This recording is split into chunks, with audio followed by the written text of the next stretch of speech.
¿Ya pueden ver la pantalla? Sí. Bueno, no sé si ya están listos.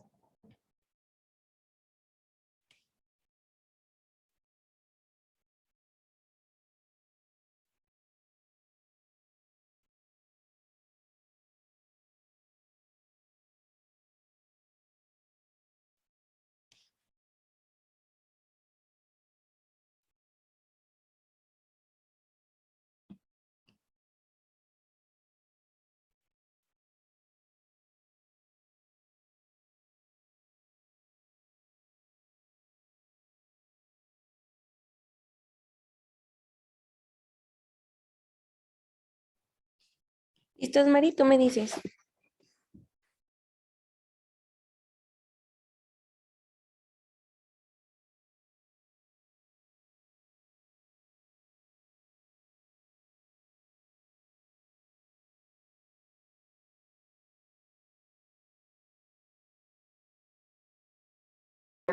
Lista.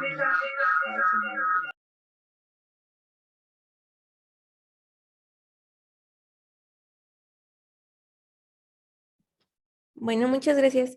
Buenos días a todos. El día de hoy, pues, vamos a terminar, espero, o bueno, vamos a continuar con la parte del tratamiento específico para algunas manifestaciones de lupus eritematoso sistémico en adultos y finalmente la evaluación de la actividad y del daño por la enfermedad. Entonces, el día de ayer nos quedamos hablando, por último, de las manifestaciones cardiovasculares asociadas al lupus y del tratamiento que podemos utilizar. Estábamos hablando de pericarditis, en el cual podemos utilizar AINES, glucocorticoides y, bueno, en pacientes con pericarditis recurrente, el inicio de colchicina. Para el caso de miocarditis, lo que se sugiere es el uso de metilprednisolona en bolos, 1 gramo por 3 días. Y en el caso de miocarditis grave, iniciar prednisona de 0,5 a 1 miligramo por kilo por día después de la administración de estos bolos. Además, podemos utilizar hidroxicloroquina de 200 a 400 miligramos por día o cloroquina 150 a 300 miligramos por día para el mantenimiento. En miocarditis grave también de forma conjunta con los glucocorticoides podemos utilizar ciclofosfamida de 0,5 a 1 gramo por metro cuadrado de superficie corporal total por 3 a 10 meses en conjunto con el tratamiento con glucocorticoides. Además, para miocarditis, también podemos utilizar mofetilmicofenolato, 2 gramos por día, dividido en dosis, en las dosis divididas para cada día, como terapia de mantenimiento después de la ciclofosfamida IV. Y con esto, pues, podemos ayudar a reducir las recaídas. También en miocarditis, debido a las complicaciones, podemos hacer uso de azatioprina, el cual se recomienda de 2 a 3 miligramos por kilo por día como terapia de mantenimiento, igual después de la ciclofosfamida en pacientes que hayan tenido intolerancia al mofetilmicofenolato. Y bueno, aquí pues lo que se hace énfasis es el hecho de vigilar las citopenias.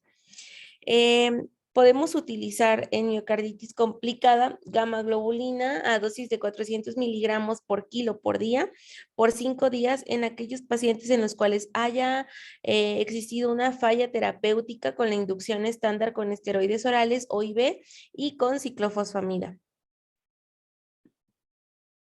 Bueno, pasando a las manifestaciones pulmonares del... ¿Sí? ¿No? No, nada. ¿Algo que iban a comentar? Sí, pero igual al final hacemos los comentarios para que también escuchen todos. Ok, bueno, en cuanto a las manifestaciones pulmonares de lupus, en cuanto recordemos que dentro de lo que habíamos platicado de las manifestaciones pulmonares, en algunos casos, pero no en todos, algo que podíamos encontrar muy comúnmente era hipertensión pulmonar. Entonces aquí podemos utilizar esteroides, glucocorticoides, igual de 0,5 a 1 miligramo por kilo por día por 4 semanas y hacer una reducción gradual o a dosis mínima de 5 miligramos de prednisona diarios para mantenimiento o hasta la suspensión de la misma. También podemos utilizar ciclofosfamida a dosis de 600 miligramos por metro cuadrado de superficie corporal por 3 a 6 meses como tratamiento asociado a los glucocorticoides. además de, bueno, pues todas las medidas de soporte. Podemos utilizar posterior a la ciclofosfamida, mofetil micofenolato de 2 gramos a 3 gramos por día. Esto puede ser posterior a este tratamiento con ciclo o podemos utilizarlo en caso de intolerancia o de contraindicación. Y bueno, en el caso de hipertensión pulmonar por lupus o bueno, asociada a lupus, podemos utilizar prostanoides. Lo que se sugiere es epoprostenol IV por catéter central en bomba de infusión continua de 2 a 40 nanogramos por kilo por minuto por 3 a 6 meses, iniciando la terapia de 2 a 4 nanogramos por kilo minuto y teprostenil a dosis de 1.25 a 2.5 nanogramos por kilo por minuto IV igual en infusión continua con incrementos de 1.25 a 2.5 miligramos cada 1 a 2 semanas y llevándolo a una dosis máxima de 22.5 nanogramos por kilo por minuto por 12 semanas. Y bueno, esto podemos también utilizarlo en pacientes con lupus y que tengan ya nefropatía clases 3 o 4. También ¿Puedo hacer un comentario, Dianita? Hola, doctora, sí. Miren, si se fijan, le suena como esquema de inducción a la remisión, ¿no? El que viene ahí con ciclofosfamida de 300 a 600 los primeros 6 meses. Si se fijan, el tratamiento entonces también es muy intenso en estos casos y vamos muy de la mano con cardiología. En cada una de las manifestaciones clínicas, ya sea con nefro, con cardio, porque el lupus así es, para hacer realización de cateterismo derecho y ver si también el paciente es candidato a estos, ¿no? No es como que tampoco nosotros lo dirijamos la terapia nada más, nosotros vamos a los inmunosupresores y ya los comentamos a ellos para la realización del cateterismo y ver si el paciente es candidato. Ok. Yeah. Muchas gracias, doctora. También, bueno, dentro del tratamiento que establece la guía mexicana, podemos utilizar los antagonistas de receptores de endotelina. Y bueno, el uso de inhibidores de la 5-fosfodiesterasa, podemos utilizar el uso de sildenafil de 20 miligramos 3 veces al día, o sea, cada 8 horas, e incrementar gradualmente hasta una dosis de 80 miligramos 3 veces al día, y esto pues de acuerdo con la tolerancia del paciente y como manejo de primera línea en pacientes con hipertensión arterial pulmonar y clases funcionales 2 y 3 de la NIJA.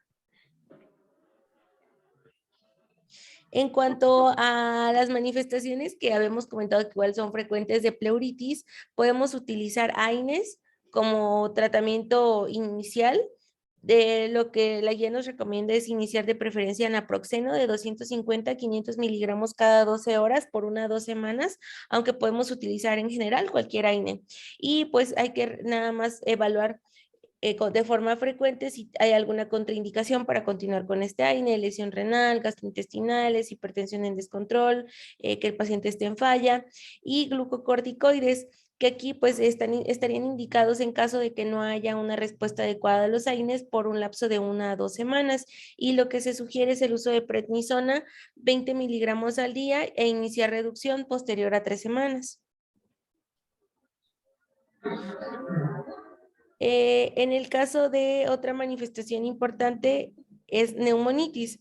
Aquí podemos utilizar glucocorticoides como primera línea, prednisona 1 miligramo kilo por día por 3 días y evaluar la respuesta clínica. Si no existe una respuesta adecuada, entonces considerar los bolos de metilprednisolona una dosis de 1 gramo por día por 3 días.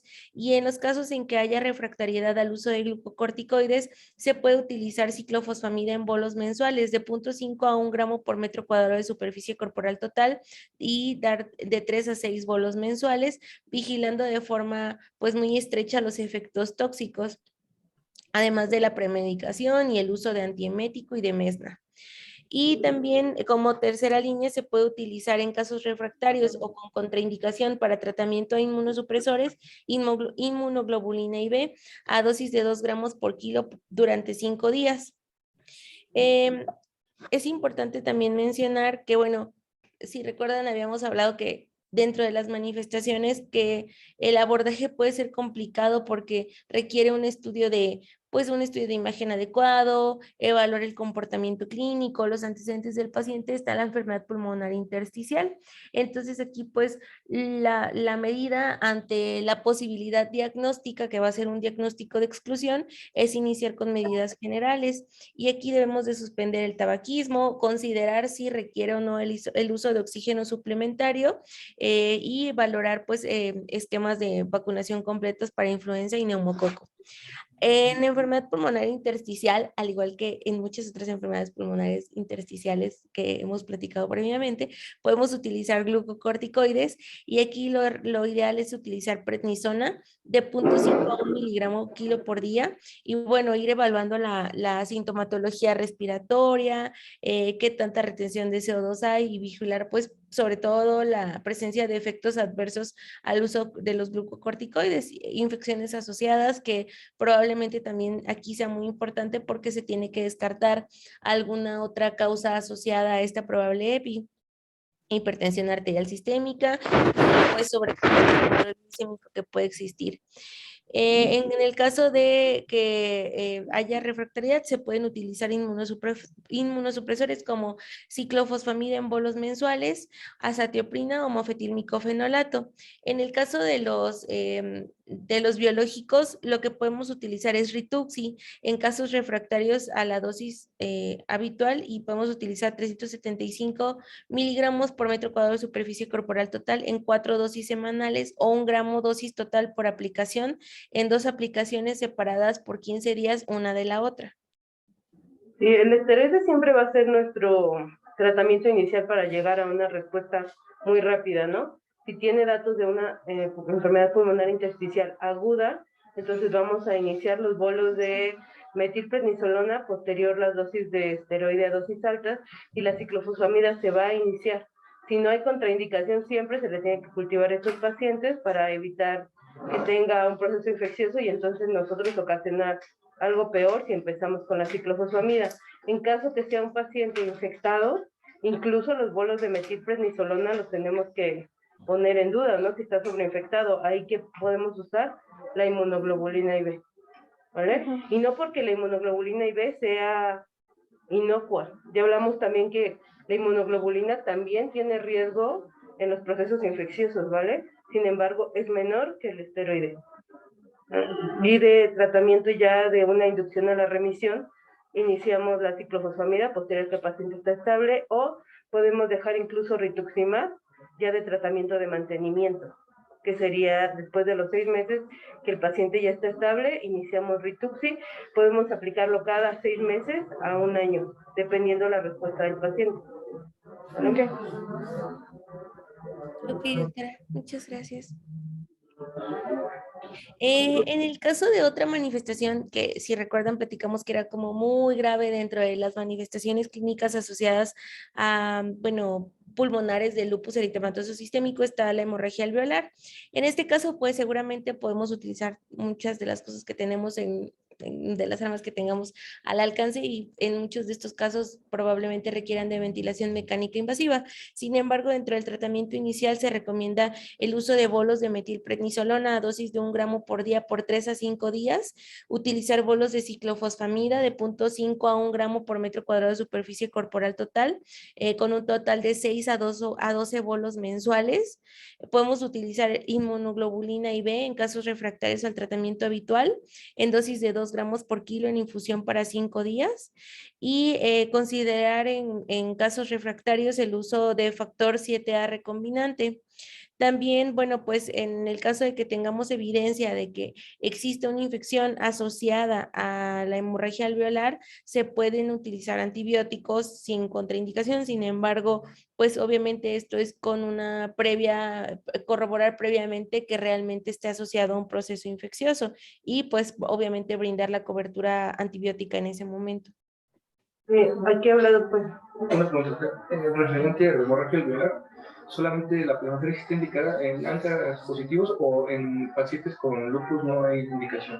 No, de hecho sí es lo que se hace como pues un intento de escape, pero sí está como indicada en primera acción en las vasculitis ANCA positivos. Sin embargo, como tú sabes, la inmunopatología de esta enfermedad y sabes que se está dando por inmunocomplejos, entonces la plasmaféresis, por eso es que la meten en la hemorragia alveolar por lupus también, ¿vale? Y más cuando el paciente está con actividad como a muchos niveles, tú sabes que entonces está siendo por ataque de la enfermedad que está formando tantos inmunocomplejos, ¿vale? Por eso inicias la plasma, siempre valorando al paciente su estado hemodinámico, porque ahí está lo de la plasmaféresis, ¿no? O sea, en realidad es como una terapia lenta, pero sí tiene mucho riesgo de la inestabilidad hemodinámica. Lo principal de tu paciente es asegurar vía aérea. Siempre va a ser paciente que lo vas a situar, que le vas a poner aminas, son pacientes muy graves. Va a pasar ahí a terapia de plasmaféresis para intentar disminuir toda esa cantidad de inmunocomplejos que les decía, y posterior inmunoglobulina, y se le puede poner, y los el esteroide, ¿no? Los bolos de metil y la ciclofosfamida. En realidad le das con todo a la hemorragia alveolar, porque es una catástrofe. Ya. Diana. Y bueno, continuamos con las manifestaciones neurológicas.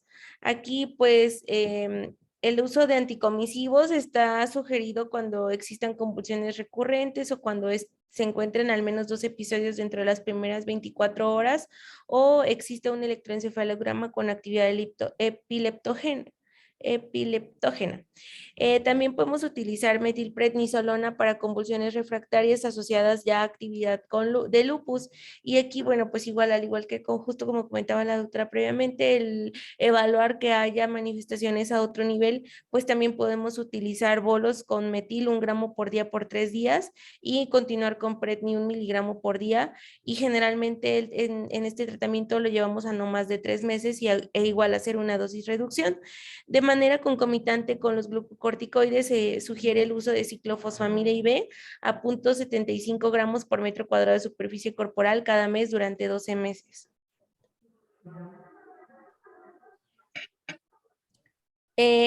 Bueno, nada más dentro de las manifestaciones neurológicas de lupus, de las que también habíamos hablado previamente, solamente recordar que muchas de estas tienen que ser también como por exclusión, entonces dentro de el hecho de establecerlas como parte de las manifestaciones de la enfermedad es importante para el inicio del tratamiento. En el caso de neuropatía periférica se recomienda el uso de metilprednisolona IV 1 gramo por día por 3 días y después continuar con prednisona igual de mantenimiento y hacer una disminución de acuerdo con la actividad de la enfermedad, ciclofosfamida de manera concomitante y el uso de inmunoglobulina IV. Y los pacientes que tienen neuropatía responden muy bien a inmunoglobulina y también a zatioprina. Recordemos que el esteroide, si bien es nuestro mejor amigo, en estos casos en los que está la enfermedad con mucha actividad, no podemos quedarnos con un esteroide toda la vida porque todos sabemos los efectos adversos que este conlleva.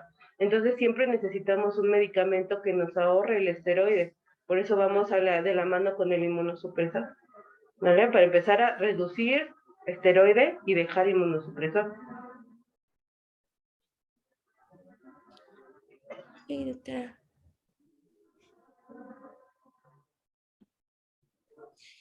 En el caso de psicosis, que también, bueno, recuerden que esto es algo muy importante como hacer exclusión en el diagnóstico, se puede utilizar también prednisona 1 miligramo por kilo por día durante 8 semanas y hacer una reducción gradual hasta llevarlo a la dosis de 5 miligramos día o ciclofosfamida de forma concomitante a dosis de 0.75 gramos por metro cuadrado de superficie corporal cada mes durante 6 meses. Y aquí, ¿se acuerdan que les dije que debemos de tener cuidado? De las, sí, de las ciclofosfamidas siempre tenemos que vigilar el nadir, ¿no? Aparte de los efectos adversos que lleva a un paciente, ajá, mielosupresión, y de la prednisona, que también puede dar psicosis por esteroides, ¿vale? Entonces aquí sí es difícil en realidad darnos cuenta si es el esteroide, pero si el paciente empezó con la psicosis pues antes del tratamiento, entonces tenemos que iniciar la metilprednisolona. Sin embargo, nos puede hacer un brote psicótico en cualquiera de las otras manifestaciones que estamos pulsando a un paciente, ¿vale? Por el esteroide. En ese caso, ¿qué debemos de hacer? Disminuir rápidamente la dosis de esteroide y podemos iniciar el inmunoglobulina. ¿Vale? Doctora, una pregunta. También, En relación a todos estos escenarios clínicos en donde decides poner al paciente o dosis altas de esteroides, ¿en qué momento, o sea, en los escenarios donde utilizamos ciclofosfamida, en qué momento metes ciclofosfamida? puede ser a la par, ¿eh? O sea, en el mismo Sí, momento. sí. Puede ser que si tú ya descartaste, por ejemplo, tu paciente está estable, no tiene datos de sobreinfección, en la mañana pones Memetir, en la tarde pones la ciclofosfamida. O sea, iniciando de la mano. Porque tú sabes que tu efecto no va a ser tan inmediato como con el esteroide, ¿no? De la ciclofosfamida, los inicias a la par. Incluso a veces ponemos la metil, la ciclo y al otro día rituxi. No sé, prefieren no ponerlos del mismo día porque por los efectos adversos que pueda tener. Entonces, si presenta algún efecto adverso, tú ya no sabes qué pasó, quién fue el que causó el efecto adverso. Aparte, cada uno hay una premedicación, ¿no? Ya sea la ciclofosfamida, que aquí utilizamos mucho mesna, pero no se ha visto que ayude más que una sobrehidratación, ¿no? Está mucho en controversia mesna sobrehidratación, sin embargo, para tranquilidad de nuestra mente, pues utilizamos mesna.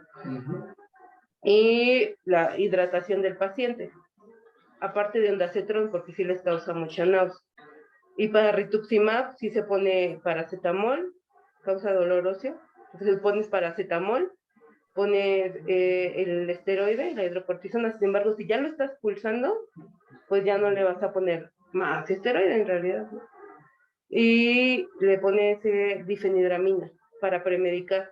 Esto se pone 1 hora previa al rituximab.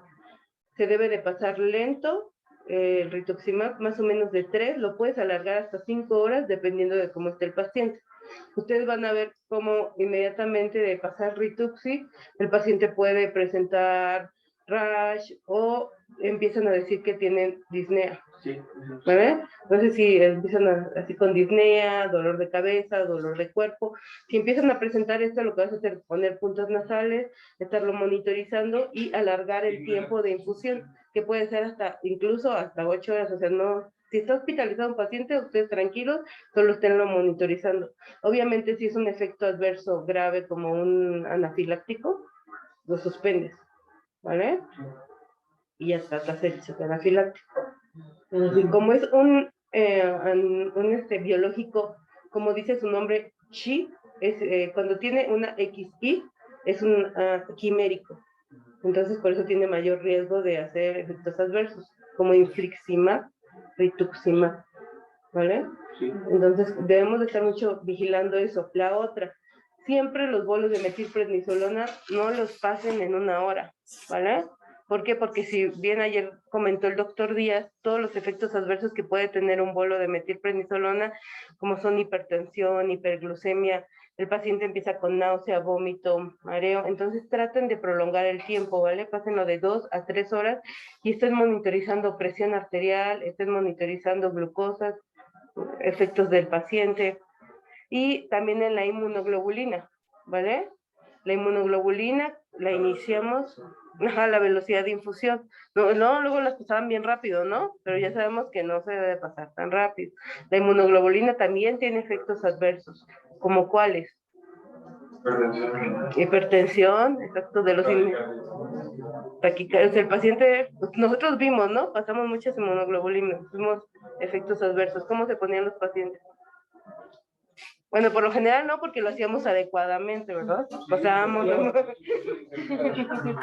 Pero cuando los ponían muy rápido, el paciente puede presentar mucha cefalea, se hipertensan y pueden causar lesión renal aguda, taquicardia, dolor torácico, incluso puede inducir trombosis. Y alguien me debe, pero no está Gustavo, me debe los 21 efectos de la inmunoglobulina. Ya. Ya continúo. Ya, Dianita. Muchas gracias, doctora. Bueno, continuamos con las manifestaciones hematológicas. Aquí, bueno, en el caso de trombocitopenia, podemos utilizar prednisona 1 mg/kg por día hasta llevar al paciente a cifras con plaquetas mayores a 100,000, en las cuales no haya además datos de sangrado e ir disminuyendo la dosis de glucocorticoides hasta poderlo suspender. En el caso de que encontremos una trombocitopenia grave y o con datos de sangrado que pongan en riesgo la vida, podemos utilizar bolos de metilprednisolona, 1 gramo cada 24 horas por 3 a 5 días y continuar con esta dosis de 0.5 a 1 miligramo kilo día de prednisona para evitar el riesgo de recaídas. La inmunoglobulina IB está sugerida como una terapia de rescate con dosis de 1 gramo por kilo de peso en el día 1 y el día 2, y generalmente la respuesta en cuanto a la trombocitopenia puede ser transitoria. También podemos hacer uso de danazol como terapia conjunta con glucocorticoides orales de 200 a 800 miligramos día según la gravedad de la trombocitopenia, y el uso de Rituxi ante la falla de tratamiento con otros inmunosupresores en esquema de 375 miligramos por metro cuadrado de superficie corporal total cada 4 semanas, o 1 gramo IV en el día 0 y en el día 15. El uso de esplenectomía pues solo en trombocitopenia refractaria. Bueno, aquí también es importante que consideremos que la transfusión de concentrados eritrocitarios se sugiere en pacientes con recuentos plaquetarios que tengan menos de 10,000 plaquetas, sin o con datos de sangrado, no importa, o cifras de menos de 50,000 plaquetas con sangrado activo. Por arriba de estas cifras solamente se sugiere en caso de que el sangrado activo esté poniendo en riesgo la vida o la función del paciente. Sí, aquí, por ejemplo, el 80% de los pacientes con trombocitopenia van a responder al esteroide. Entonces, ya cuando en realidad tu primera línea de tratamiento falla, entonces ya pasas a inmunoglobulina, y como tratamiento de mantenimiento se puede quedar todo lo que dijo de Anita, danazol, viene también azatioprina y micofenolato de mofetilo, además del rituximab, ¿vale? Como ya los comentó en esta diapositiva. A sospechar en pacientes que tienen trombocitopenia refractaria, que tienen lupus, que tenga un SAF agregado, ¿vale? Porque les decía, es una manifestación no criterio de SAF. Había un estudio que comparaba el uso de citopina versus glucosinolato, en el cual se encontraba que se resuelve en mucho menor tiempo con el uso del glucosinolato, y aparte de esta situación, o sea, permanece durante mayor tiempo versus Azatioprina. Durante la situación. Entonces, en la actualidad, las dietas lo consideraban de primera elección, pero sí, el micofenolato es muy buen tratamiento para, aparte de que el efecto adverso que te puede causar azatioprina, ¿no? Sí. Entonces, de que puede llevarte a una aplasia medular, incluso si tienes leucolinfopenia, que la mayoría de los pacientes con lupus lo tienen, la SATI te lo puede conservar. Entonces, sí, el micofenolato es muy buen tratamiento para eso. Que el paciente no esté infectado. Para todo. ¿Puedes? Sí. Listo, Diana.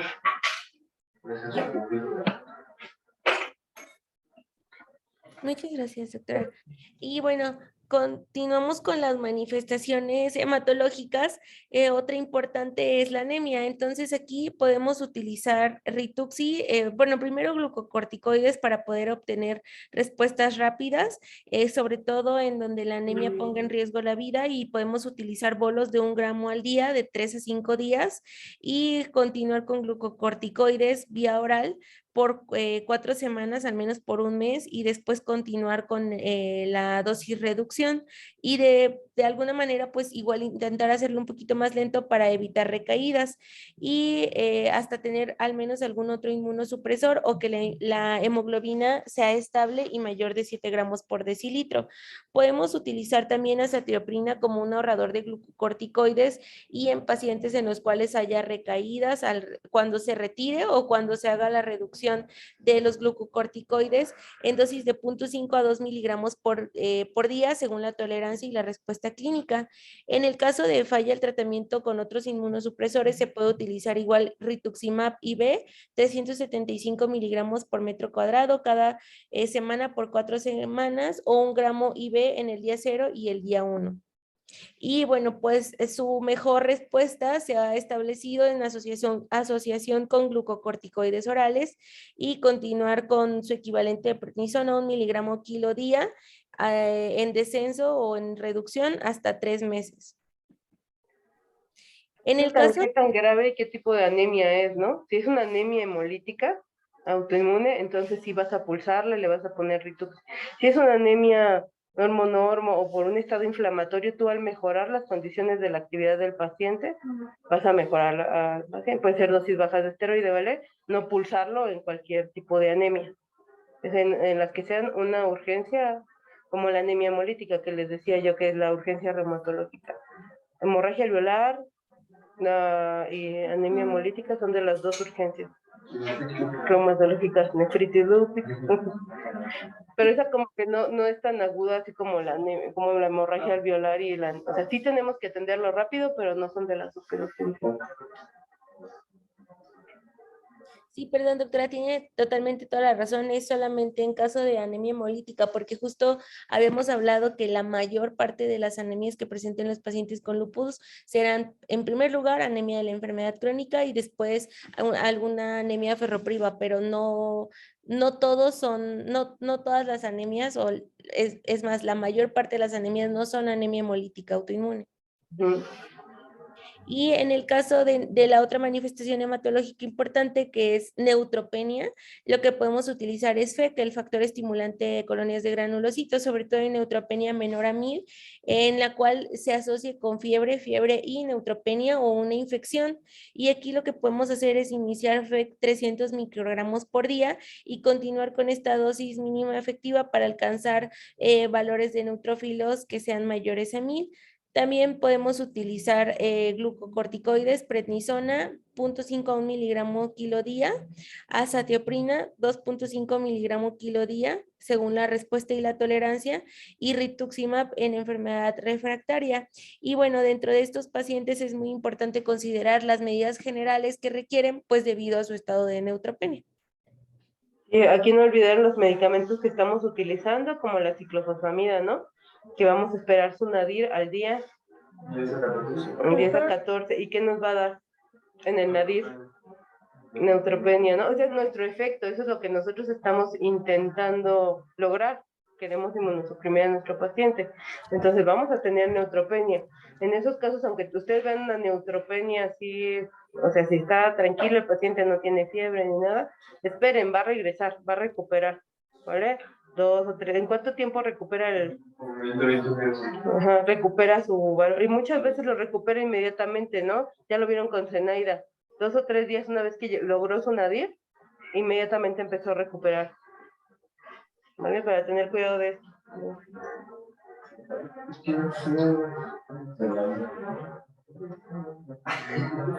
Y bueno, en el caso de PTT se recomienda plasmaféresis tan pronto como inicie la sospecha en las primeras 4 a 8 horas y bolos de metilprednisolona 1 gramo diario por 5 días o prednisona 1 miligramo por kilo por día. Podemos pulsar aquí con dexametasona también. En cuanto a las manifestaciones gastrointestinales, en el caso de vasculitis, podemos utilizar glucocorticoides igual a dosis altas, el uso concomitante con ciclofosfamida de glucocorticoides en pacientes que tengan alguna otra manifestación grave de lupus o que tengan recurrencia. Y bueno, en el caso de que exista alguna otra causa que sugiera el dolor abdominal, que no tenga mejoría o persista después de 24 a 48 horas del inicio de los bolos de glucocorticoides, considerar la cirugía abdominal con una laparotomía. Esto suena bastante complicado. Y bueno, hasta aquí termina el tratamiento de las manifestaciones, doctora. No sé si quieran agregar algo más aquí. No, esto está muy bien, Dianita. Si se fijan, el tratamiento, si viene dirigido para la inmunosupresión, también debe ser sintomático para cada manifestación. Sí. No sé si estén de acuerdo que continuemos con la última parte que son criterios de actividad. ¿Es lo último, no, Dianita? Sí. Yo creo que sí, ¿no? En 10 minutitos, ya ahorita ya no te voy a interrumpir, ya termino. No, al contrario, muchísimas gracias, doctora. Muchas gracias. Al contrario. Interrumpo un buen. No. La verdad es que yo creo que Entonces, Ya me capacidad de síntesis. sí, ¿verdad? Es lo que le dice el doctor Medina. Vale, Dianita, continúa. intentamos capturar todo lo que dice, doctora, pero es complicado. Pero no, al contrario, le agradecemos que haga todos esos comentarios.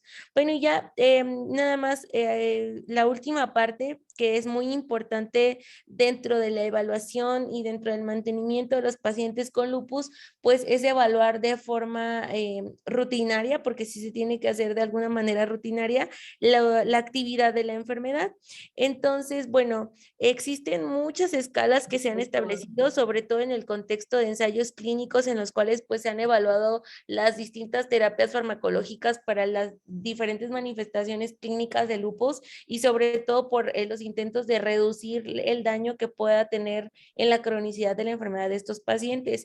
Y el SLEDAI es como el índice que tiene mayor aceptación global, como que ha estado un poquito más homologado en muchas poblaciones e incluso el rendimiento que tiene este score por los diferentes estudios, la validez que se le da en diferentes estudios, es muy importante pues que se realice de forma rutinaria.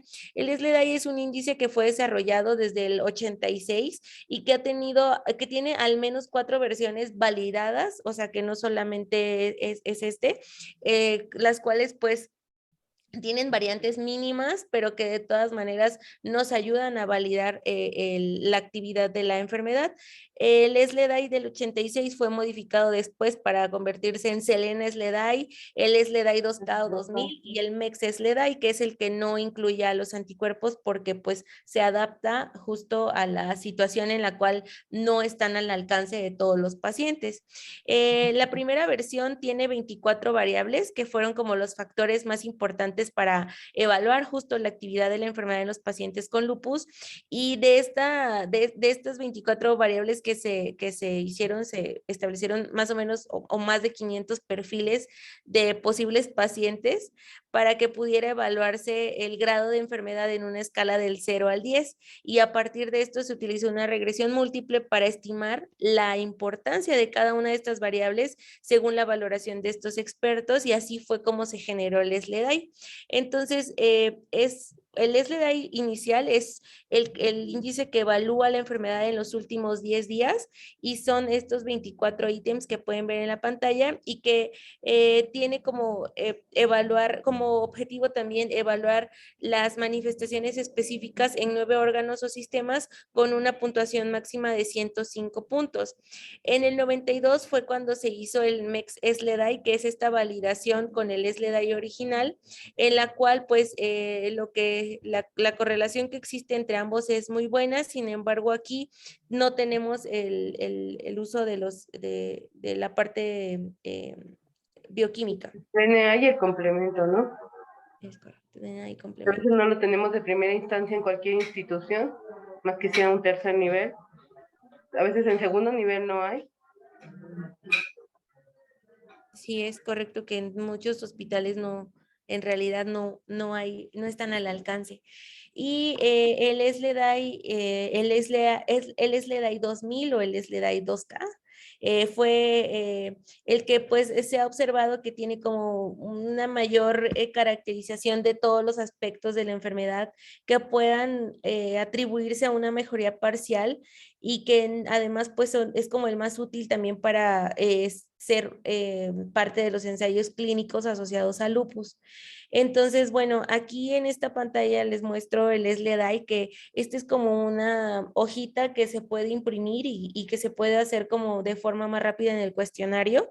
Entonces, pues empezamos con el descriptor, que es como el grupo, que son convulsiones de comienzo reciente, que se hayan excluido otras causas, psicosis, lo que ya habíamos hablado previamente, habilidad alterada para la función diaria por alteración grave en la percepción de la realidad, alucinaciones, incoherencias, asociaciones ilógicas, contenido mental escaso, pensamiento ilógico y raro, desorganizado, comportamiento catatónico, excluyendo otras causas.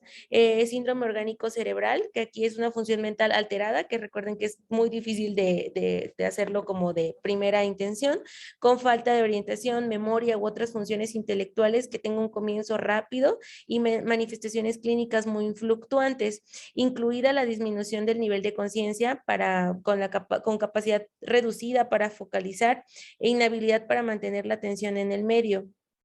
Aquí puede ser alteración de la percepción, lenguaje incoherente, insomnio, mareo matutino, actividad psicomotora aumentada o disminuida, excluyendo otras causas. Las alteraciones visuales, retinopatía lúpica, hemorragias retinianas, exudados serosos, hemorragias en la coroides o neuritis óptica, excluyendo otras causas. Alteraciones de pares craneales de reciente comienzo, motor o sensitivo, cefalea lúpica, que recordemos que es grave, persistente, migrañosa o tensional, que no responde a analgésicos, evento cerebrovascular de reciente comienzo sin aterosclerosis, vasculitis, aquí pueden ser ulceración, gangrena, nódulos dolorosos sensibles, infartos periungales, hemorragias en astilla, miositis, que debilidad proximal o dolor asociado a la elevación de la CPK, aldolasa o el electromiografía sugestivo o miositis que ya se haya corroborado por biopsia. En cuanto a artritis, más de 2 articulaciones dolorosas y con signos además inflamatorios, cilindros urinarios, cilindros hemáticos o granulosos, hematuria, más de 5 hematíes por campo, excluyendo otras causas, proteinuria, más de 5 gramos en 24 horas, piuria, más de 5 leucocitos por campo, exantema nuevo, o sea, reciente o recurrente, un exantema inflamatorio. 500 empezamos. 500. Bien, ok, sí, perdón. Que sí, 5 gramos. Muy poquito. Ajá. Alopecia de comienzo reciente o recurrente, úlceras bucales o úlceras orales de comienzo reciente también, pleuritis, dolor pleurítico con roce o derrame o engrosamiento pleural, pericarditis, el descenso del complemento por debajo del límite inferior del laboratorio, anti-DNA mayor a 25%, fiebre mayor a 38.3, excluyendo infección, trombocitopenia menor de 100,000 y leucopenia menor de 3,000. Y de acuerdo con el puntaje que se le dé a cada uno de estos aspectos, podemos tener 4 grupos. Inactividad, 0 a 2 puntos, actividad leve, 2 a 4 puntos, actividad moderada de 4 a 8 puntos y actividad grave, que es mayor o igual a 8 puntos. Entonces, bueno, el SLEDAI es una medición que se debe de hacer, como les comenté hace un momento, de forma rutinaria y que se tiene que hacer frecuentemente para evaluar el estado del paciente, sobre todo ante los cambios o ante el panorama en el cual se agregue un nuevo fármaco para terapias de mantenimiento o ante la presentación de alguna nueva manifestación. Más o menos, el SLEDAI 2K y MEX-SLEDAI evalúa la actividad en un mes previo, ¿vale? Si pasa de un mes, o sea, es decir, ya son 2 meses que presentó esa, ya no entra en actividad de este momento, ¿vale? Debe ser un mes. Este SLEDAI, todo así como dice, que no es SLEDAI 2K ni MEX-SLEDAI, es 10 días. Y acá nada más una corrección, 0 a 2, 3 a 4, 5 a 7, 8 más. Porque si no entraría como, si tiene, por ejemplo, 2, entra en inactividad y en leve. Ah, sí, perdón. 0 a 2, 3 a 4, 5 a 8. Tienes razón. Sí, sí, sí. 5 a 7 y 8 más. ¿Ah? Sí, sí, justo 10 días y SLEDAI 2K que creo que son 45 días, que es como justo el que se utiliza más en los ECAs por el tiempo. Ajá, es que estuvimos. Y bueno, ya, bueno, de SLEDAI es como lo que puse para que conociéramos el score. Y el siguiente muy importante, digo, hay muchos scores validados dentro de los índices que se pueden evaluar en un paciente con lupus, pero lo más importante es la actividad y el daño de la enfermedad. El daño por la enfermedad. El siguiente es el ESDI, que es el índice de severidad de daño asociado a la enfermedad. y es el SLIC ACR-SD. Este score lo que evalúa es el daño que tenga el paciente por la enfermedad, o sea, ya no la actividad. Y aquí se define como daño un cambio irreversible que ya no está relacionado con actividad inflamatoria, pero que ocurrió desde el diagnóstico de lupus y que se verifica por la valoración clínica y está presente al menos durante 6 meses, a menos que fuese secundario a otro proceso. Y los episodios repetidos deben ocurrir al menos con al menos 6 meses de diferencia para poder hacer una puntuación de 2, y la misma lesión no puede puntuarse 2 veces. Sin embargo, bueno, pues esta es la definición de daño. Y para el SLIC ACR-SD, lo que evaluamos es en cuanto a lo ocular, catarata o cambios en la retina o atrofia óptica. En lo neuropsiquiátrico, afección cognitiva, déficit de memoria, dificultad en el cálculo, concentración, lenguaje escrito o hablado, deterioro en el nivel de adaptación o psicosis mayor.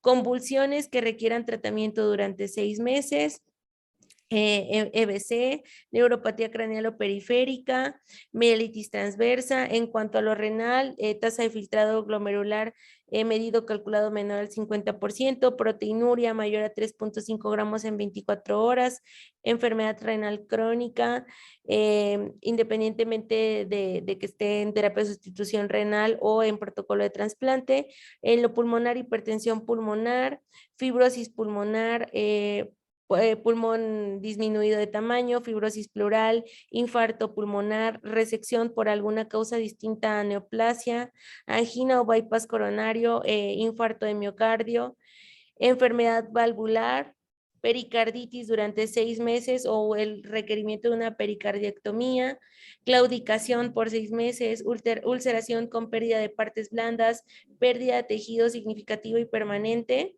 trombosis venosa con tumefacción, ulceración o éstasis venosa, infarto, resección de duodeno terminal, vaso, hígado, vesícula por cualquier causa, insuficiencia mesentérica, peritonitis crónica, estenosis o cirugía del tracto gastrointestinal superior, atrofia muscular o debilidad, artritis erosiva o deformante, osteoporosis con fractura o aplastamiento vertebral, necrosis avascular, alopecia crónica cicatrizal, cicatrices extensas, úlceras cutáneas, fallo gonadal prematura, diabetes, indistintamente del tratamiento, y malignidad, excluyendo displasia.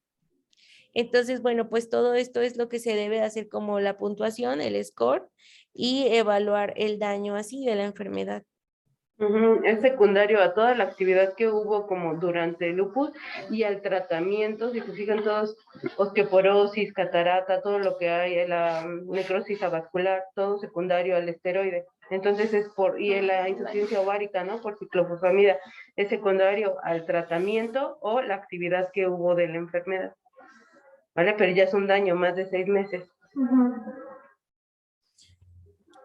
Y bueno, después de 118 diapositivas, hasta aquí termina la exposición.